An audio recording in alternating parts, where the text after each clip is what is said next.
Starting streaming now. I think you all just have to check on the consenting button. And then, yeah. Oh, man, I think we may already be live. Hey, hello, everyone. Let me spotlight myself real quick. Welcome to TB&J Open Mic. I'm your host, Tom, and co-hosting with me, as always, is Brooks Schandelmeyer. First off, big shout out to Lisa and Kelly for doing the mic last week. But before we get started, I'm going to do a quick review of our policies for all 5 of us in the room right now. But first up, we have a 2-strike heckling policy. First strike, we will mute you. Second strike, doing anything weird from your camera, anything like that. Yes, Brooks, I will make you co-host. Where was I? What was I just saying, Brooks? 2-strike heckling policy. Oh yeah, so don't do anything weird from your camera, and then we'll kick you out of the room. We also have a 0 tolerance harassment policy, so if you feel you're being harassed, send a private message to either me or Brooks, because he just asked to be co-host, and now he can do this too. Either of us will kick them out of the room, no questions asked. Also, when you perform, you can switch to gallery view or pin sad clock to see when your 4 minutes are up. DM us if you need an audible cue, and I'll say 1 minute when you have 1 minute left. And don't forget to share your stuff in the chat so that we can follow you on the social medias and stuff. I see we have new people just entering the room, so I am sharing the set list again. And also, since I'm about to switch to audience stuff, no audience, that I am sharing a link, which, if it works correctly, means that the comics will be able to see your comments as well.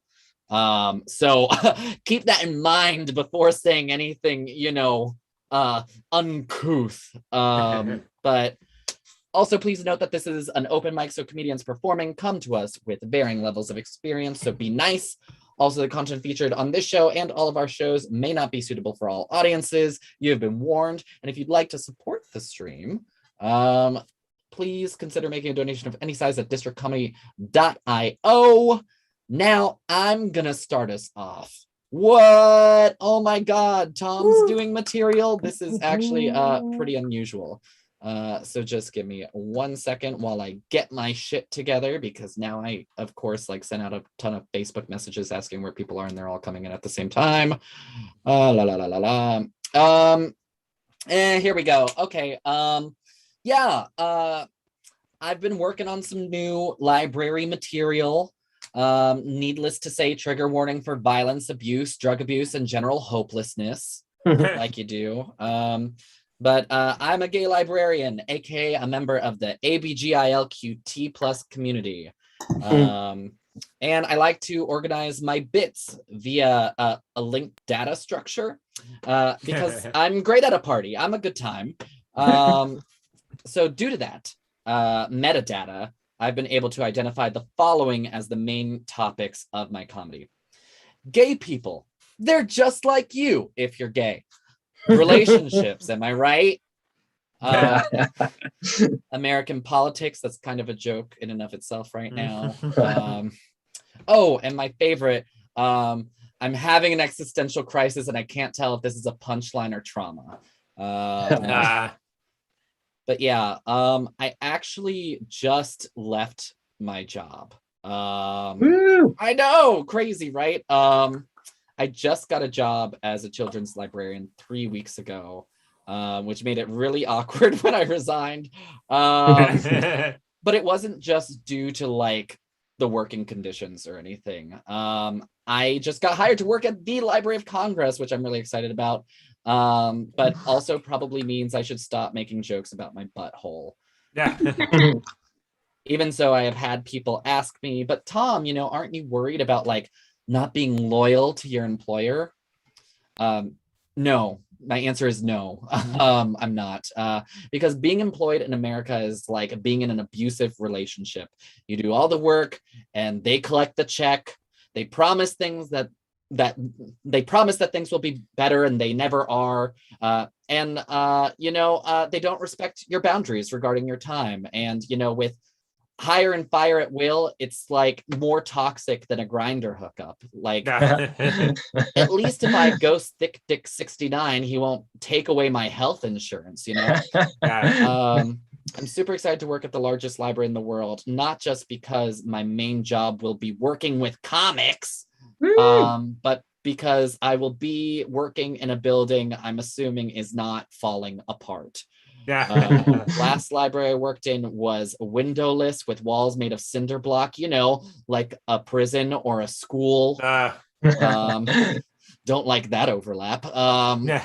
My current library actually has me in the basement, which is now known as the children's room. And funny quirk, every time it rains, it floods, and the flooding causes all of the ringworms that have nested, or sorry, ring snakes that have nested beneath the surface to rise up through the drains.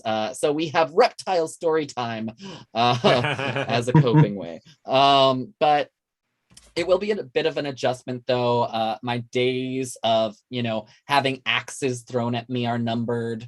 That's the thing that's happened at work. This will be the first library job where, you know, I don't have to supply my own Narcan. Like I said, I'm great at parties. But it is bittersweet. Like now when will I be able to tell the hilarious story of the time that I had to pull an adult off of someone else's child that they were choking, or the time where I had to call an ambulance because someone stuck their hand inside a 3D printer because they wanted to see if they could be like Edward Dildo Hands, or the time that I was threatened with physical violence because I didn't open the library an hour early so someone could get the newspaper. Also, just as a side note, this set is also a game of two truths and a lie that I never wanted to play. I never wanted to be a part of this. But yeah, again, I'm also worried that I won't be good at my new job. But then I remember, oh, wait, that is okay, though, because it is the federal government and being incompetent is like their whole thing. That's the brand. And to be fair, it goes both ways. Like, I'm kind of a toxic employee. Like, I keep making unreasonable demands, like raises proportionate to inflation and cost of living. I'm also not a team player, you know, because I called in sick once. And overall, this will be a positive change for everyone. I'm completely unqualified to be a children's librarian. You know, I don't even know how to play the ukulele. Well, that and again, I keep making jokes about my butthole. But that's it for my set. Woo, woo, woo, woo. Give it up for Tom, everybody. Hey, Brooks, co-host. Did you see if we got any new people in the room who need the set list? AJ Oh, Capuccio. you put it in. Awesome. Yeah, man. Oh, hell yeah. Well, it doesn't matter because AJ's not next on our list, but you know who is next on our list? They're awesome because they have an intro, and I'm gonna read it now. She is the funniest, sad comedian, challenge accepted and also appreciated. Give it up for Amira Abu Al Saud. Thank you. So how's everyone here? So my therapist told me to ask, but I just don't care. Okay, so I went out with this guy. He has like this white van. He supplies barbers and salons with beauty products. And at the end of the day, he gave me like 2 face products. I thought he liked me, but he didn't call me back. It turns out he just wanted me to wash my face. Yeah, I think he's just too busy at Sephora parking lots luring women into his van. So I needed a doctor's note to have a parking permit and or a parking sticker, and I was telling her my knees hurt, and she's like, "Well, how much do you weigh?" And I'm like, telling her, and she's like, "Oh, that's 30 pounds overweight. That's a significant amount." And I was like, "But you didn't factor in my muscle. You know, I hide it well." And she's like, "I can tell you don't have muscle over the phone." Oh. I thought you were a doctor, not a surgeon. You cut me deep. So I went out with this guy, and then it wasn't working out, and we just stayed friends. And he's like, "So we're cool, yeah?" And I was like, "Yeah, we're so cool, we're frozen." Yeah. That's how friendship should be. But like Wendy's meat, I mean, actually, Wendy's beef is never even frozen.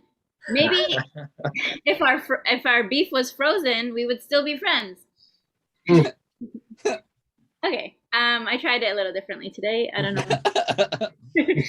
Okay, so I'm depressed and I need to play like DMX just to like floss. I'd be like, floss gone, give it to you. Yeah, my gums are bleeding now. So a lot of people keep telling me after my breakups, like, "Oh, there's so many fish in the sea," and I'm like, "Yeah, I don't want to go fishing. Like, I don't need any more things to do. I just want the fish on my plate. I'm vegetarian. I don't eat fish. If you could just put like some vegetables on my plate, that'd be great. Actually, I don't like vegetables that much. Can you just put Oreos or pie or something? That'd be awesome. So I went out with this guy, and I told him my birthday, and he was like, July 4th.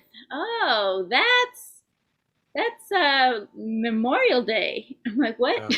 No. Like, it's an American holiday. I mean, you're on the right track, but no. Maybe I need to date people from here. I don't know. Like most of the guys that like me are from Pakistan or Morocco. I don't know why, but they just love me. I'm giving him a chance, but last time I went out with this guy, we went to 4 different restaurants just because he eats halal and I eat vegetarian, and we couldn't choose on one. And one of the worst was like a gas station market. No.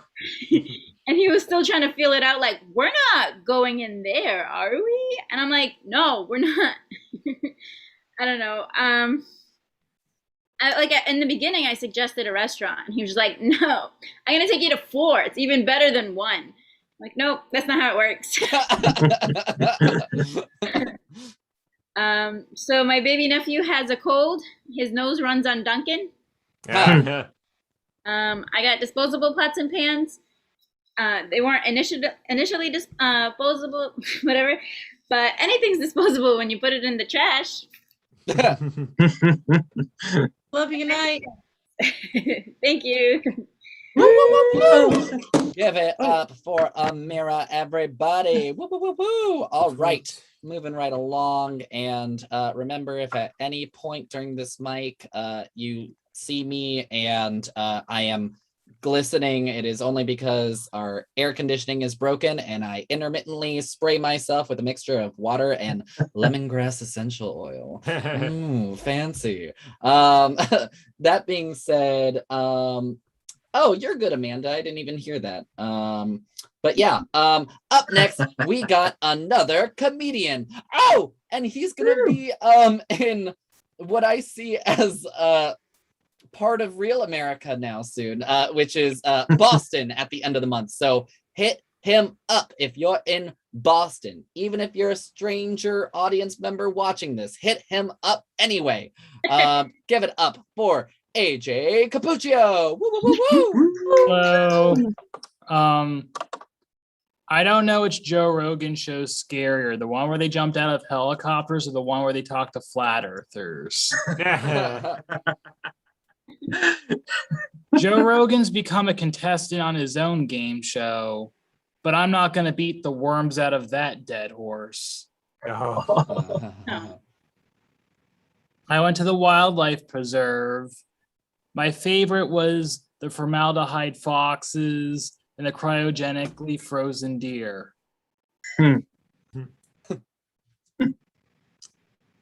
Conservatives want to keep things the same forever. So really, they're perservatives. Which makes sense because of all the Twinkies they eat.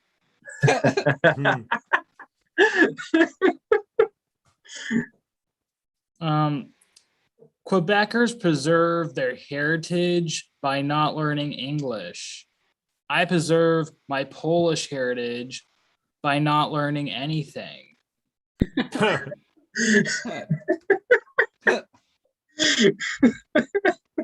I preserve my Italian heritage by never being on time. Yeah.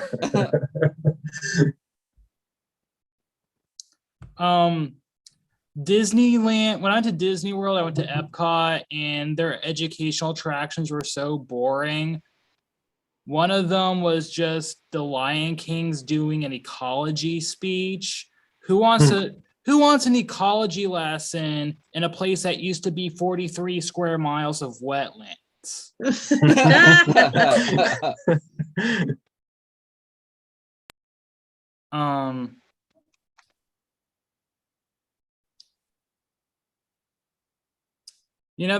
There's just too many bald eagles now. They're basically like pigeons.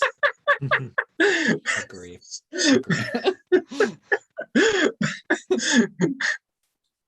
I mean, we should be able to shoot them like through a numbers standpoint. I bet they're tasty.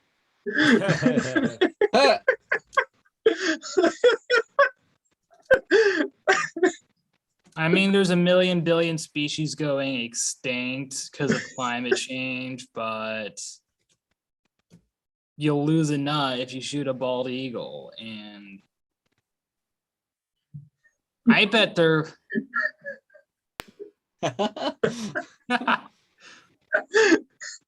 Oh, just saying. Just putting that out there. For some reason, I don't think it's going to be on the top. I mean, what Californians have a bear on their flag, and they went extinct ages ago. So I think we can afford to like bag a couple eagles.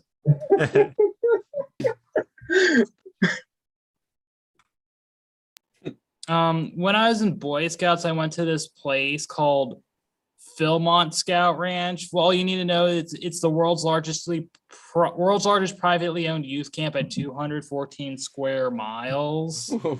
And it was acquired because some rich businessman got caught banging hookers by his wife on the property. So his wife made it give it to the scouts. But we just tell him he did out of the goodness of his heart. So, yeah, but the Scouts' future isn't very uncertain. So I think this whole Philmont thing is kind of going full circle. Maybe some rich person can buy it. And I don't know. Time's up, and I don't have anything more written for that yet. I tried. Woo! Give it up for AJ Capuccio, everybody. Just a clock. Now I'm a man. Woo! All right, cool. Moving right along to our next comedian on the list.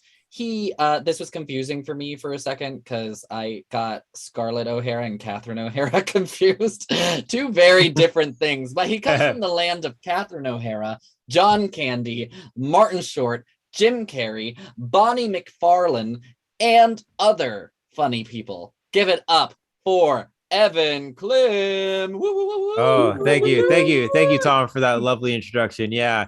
Hey, everyone, it's Evan Klim here. So today I lit cinnamon roll incense, to keep things spicy. Yeah, but the incense was over 20 years old and it did not smell good. Like, they did smell like cinnamon rolls, but cinnamon rolls that have been burnt in the oven for over 20 years. So, yeah, I got so bad I had to make some real cinnamon rolls to mask the smell. And that was annoying too, because I don't even like cinnamon rolls. So I just left my cinnamon rolls that I made in the lobby with a sign that said free, no bed bugs. And they all went. It was good. It was good for it. This is pretty cool. The other day I downloaded Super Smash Brothers for my Nintendo Switch. Took a few hours for it to get on there, but it was worth it because it was a lot easier getting that than when compared to how I used to get video games, by getting my mom to drive me to Walmart so that some guy who worked in the electronics department could bust out his keys and open up the glass case. Yeah. Never got why there was that glass case there. Like, I'm not buying some expensive Monet. No, I'm just buying Super Mario. Like, why are we going through all this? Like, doing all that was like annoying too, because I was like, it was a lot easier for me to buy a box of condoms than it was for me to buy a video game. Like, because you never had to wait. You never had to wait 20 minutes for Greg to open up the condom case. No. But it's a good thing, though. You don't have to go through some guy, though, with keys when you wanted buy that kind of stuff. Otherwise, I'd have kids or something. I don't know. Yeah. But last month I got a Nintendo Switch actually at a pharmacy, and it was a bit weird buying a video game system at a pharmacy because that's where you go to get drugs. But when you think about it, video games are kind of like drugs because they're addictive. They can alienate you from your friends and your family, but hey, they're fun. So yeah. Like I can just imagine someone going to the pharmacy being like, "Hello, I like to fill up my prescription from Dr. Mario. Thank you." And it would just be the doctor giving you. It would just be the doctor just giving you this like bag of mushrooms, being like, "Enjoy for it." Yeah. It's kind of funny though, because when I was like buying my Nintendo Switch, so the guy in front of me was actually at the checkout buying a box of condoms, and all I could think about was how we were both buying forms of birth control. So yeah, although I think mine was more effective, that's for sure. I'm working on a video game set, okay, so that's why there's a bunch of video game jokes here for this. Yeah. I shouldn't be ragging though like on these video games though, because I have a lot to thank video games for, like how video games made me a late bloomer sexually speaking, yeah. And that's all I have to thank video games for. That's all. Yeah. I actually recently took a tally of all the jobs I've had in my life because I'm just a bundle of joy. That's why. And over my 27 years of existence, I've had 18 jobs, and not like one every year or whatever. For it started when I was like 14 or something. And I guess I'm just still looking for my niche in life. That's what it is for it. There was one time I did walk off the job though. One time, it was actually when I was a door-to-door fundraiser. See, what happened is we were doing canvassing, knocking on people's doors, and we happened to be doing it in the neighborhood that I lived in. So I knocked on my front door. I entered, and I never came back. Yeah. It was the best way to walk off the job. I'll say that. Yeah. Yeah. I'm going to leave with an impression. Do you guys want to hear an impression? Fuck yeah. Cool. So here's an impression of someone who's terrible at playing Cards Against Humanity.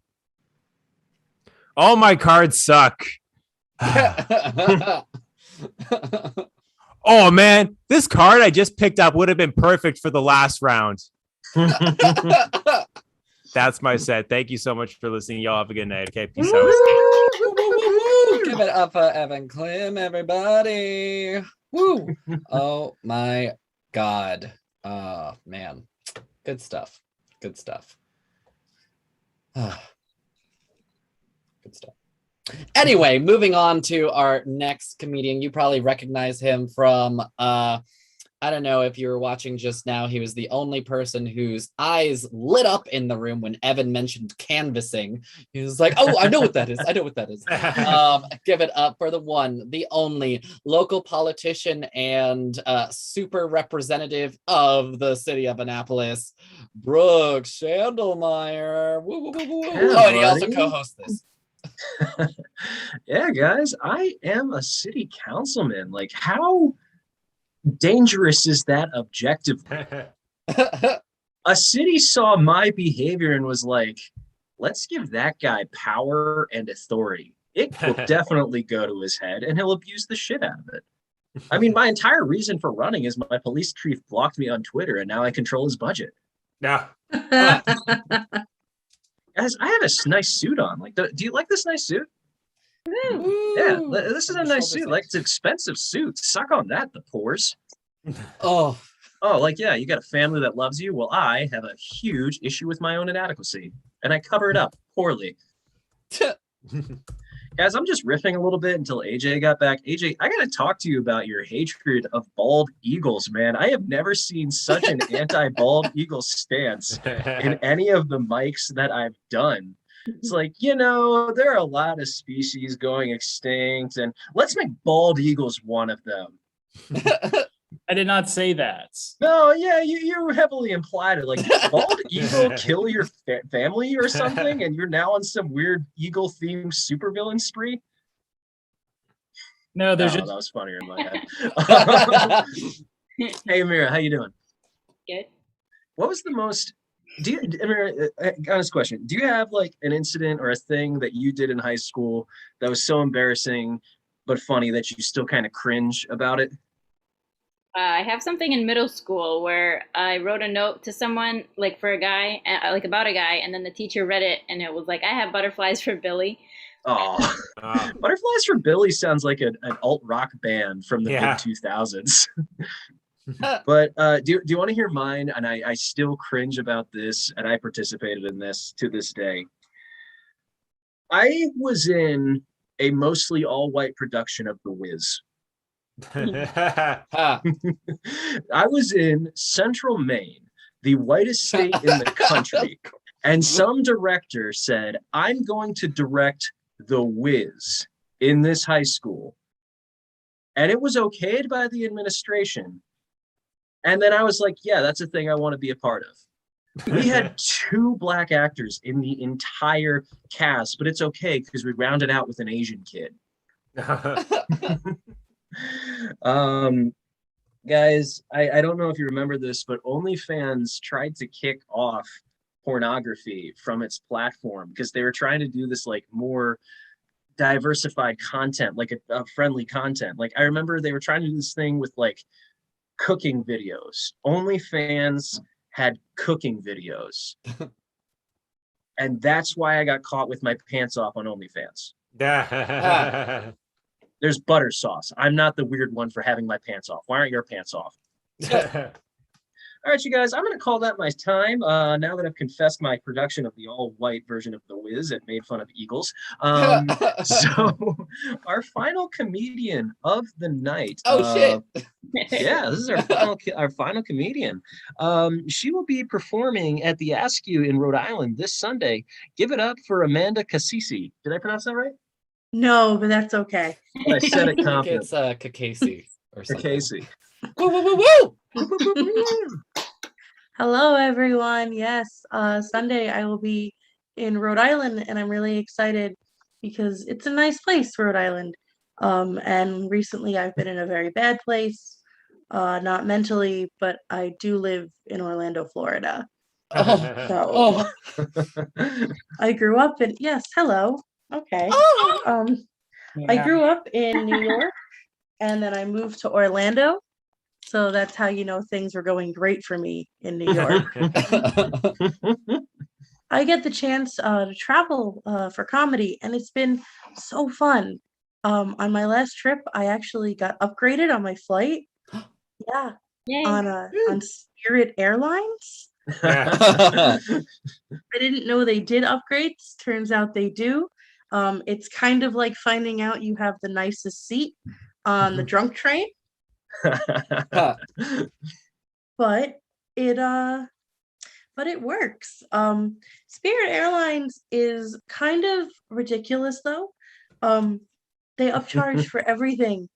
I didn't realize that they upcharged for everything when I booked the ticket. It was just so cheap. But I am so sorry. My cat once again is screaming. Because if I'm not giving him attention, he'll die, similar to Tinkerbell. Anyway, on Spirit Airlines, I was a little nervous. I really thought that the flight attendant was going to get on there and say something like, "Hi there, thank you for traveling with Spirit Airlines today. The good news is that enough of you bought tickets that we're able to hire a real pilot, and we will not need to contract one off of Fiverr." Now, here at Spirit, we recently had an investigation, and the results were that we found out we are not legally considered an airplane. Therefore, we cannot call this a flight. We also ask that before we take off, you make peace with your God. And hopefully we will see all of you in Orlando. I'm going to cut it right there. I just wanted to hammer out some of that Spirit Airline stuff. So thank you. Woo! Keep it going for Amanda, you guys. Well, that was our final comedian of the evening. A pretty short night tonight, but that's okay. A strong but mighty crew. Be sure to plug your pluggables in the chat. And Tom, close us out, man. Hell yeah. Woo! Give it up for yourselves, everybody. Woo, woo, woo, woo, woo. And yeah, that's it for tonight. Comedians, we have an optional 15 to 30 minutes of green room time after the show if y'all want to hang out, but otherwise we're going to stop streaming. But before we go, I want to give a big thank you to all the comedians who performed tonight, my awesome co-host Brooks, and to you, our audience. I know you're out there. I see one of you are out there. And I hope that you enjoyed the night. But if you enjoyed the show and want to support the stream, please consider making a donation of any size at districtcomedy.io. And that's it. Have a good night, everybody. Goodbye. Bye. Food, food. And